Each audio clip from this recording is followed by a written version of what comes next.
All right, Adam here. And in this lesson, if you're stuck or you're trying to build lineups and like it is not working, you're getting the oops, something went wrong message. I want to show you exactly what I'm doing, every setting that I have, how I did my exposures.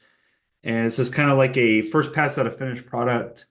And hopefully you can emulate exactly what I'm doing to get something that is working for your Bink machine if you're doing this for yourself. So just to prove that I actually have lineups that are working, I'm going to press the build button here. I'm only building 50. Typically I build, obviously when I build for real, I build 150 because I play 150 lineups every week.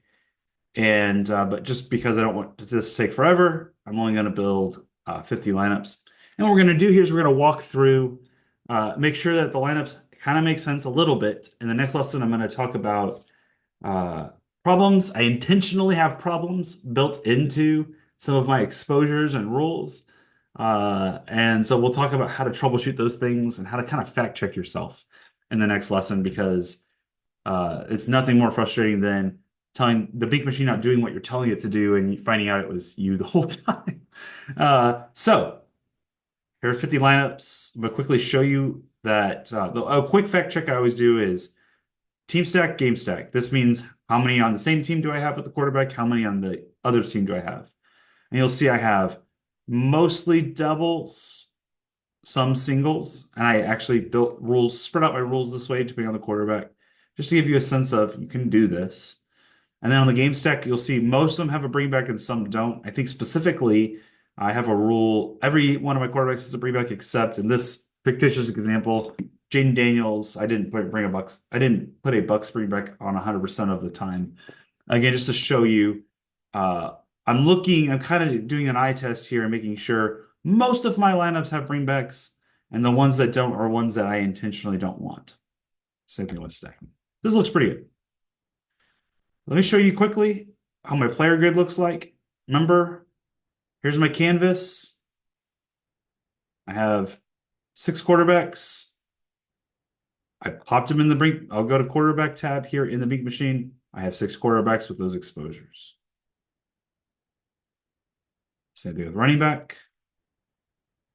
Same thing with wide receiver. Again, there's much more receivers here. Tight end, defense. Pause at any time during this video if you wanted to look at specific how I do certain exposures. Again, this is not the exposures I'm going to be using week one. This isn't even my player grid for week one. This is a fictitious example. But it's cool to see how this actually looks in real life. I actually timed myself. I didn't like zoom through this. I just kind of chilled, popped these in. Took me about 15 minutes to do this. Well worth it. And I'm going to go to player groups real quick so you can see the stacks that I actually built. I literally do the stacks that we've talked about in the previous videos. Quarterback double, quarterback stud. In this case, if you saw the previous videos, I didn't have Dalton Kincaid in my player pool. I went back and added him.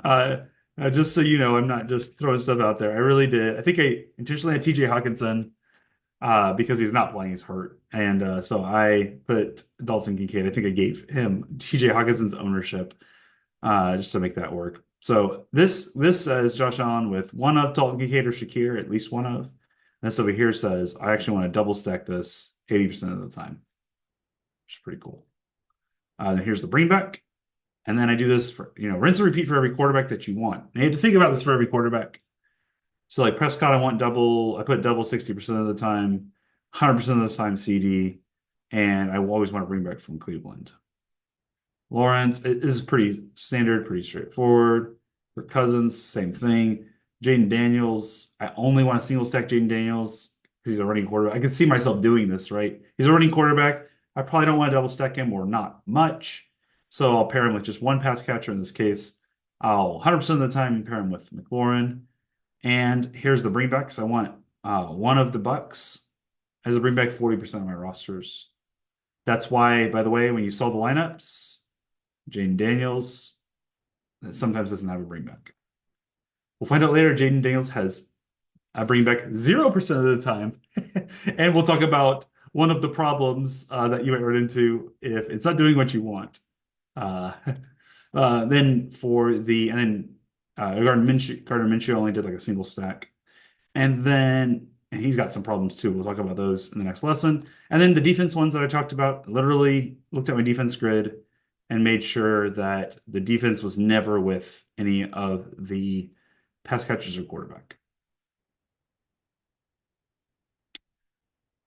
Let me show you my build settings. This is as advertised. This is how it looks. I don't touch the ownership. Ownership's not out yet, as of September 4th. And so it's I can't adjust this anyways, but I don't. Flex parameters, I told you in this case, 100% wide receiver flex. Sell range 49.5 to 50,000. Total ownership, I will adjust this later from 70 to 120 probably. Be uniques too.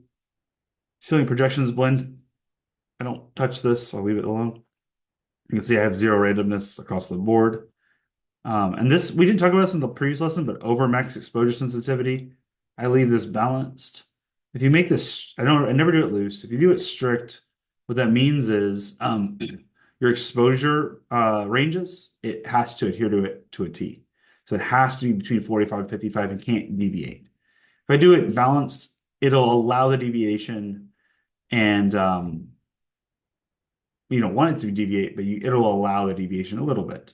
If it deviates a lot, it'll show up, and we'll talk about that because it will in the next lesson. And um, but it's actually a really important. It's really important that you set this to balanced. That way you have some flexibility in the optimizer. If you set this to strict and there's no possible way I can get like CD Lamb 50%, it's just going to not give you any lineups. And so a lot of people will get frustrated. Just make it balanced. All right, let me show you my team stacks again as advertised. Zeros across the board. Zeros across the board. Let's make it easy. I intentionally don't allow a running back to be stacked unless I wanted it, unless I'm explicit. There it is. I only allow between 1 and 2. I never go more than 3. Max flex no stack, we talked about that. Let's set it to 1, and all the other things I leave checked. Again, I can talk about theory and all this stuff. We've talked about this in another video. I'll leave these unchecked. I'll leave this here just for about 5 seconds. Feel free to pause if you need to look at this. All right. I think I got through all my rules, went through the player grid, went to the groupings, build settings, team stacks. We showed some lineups.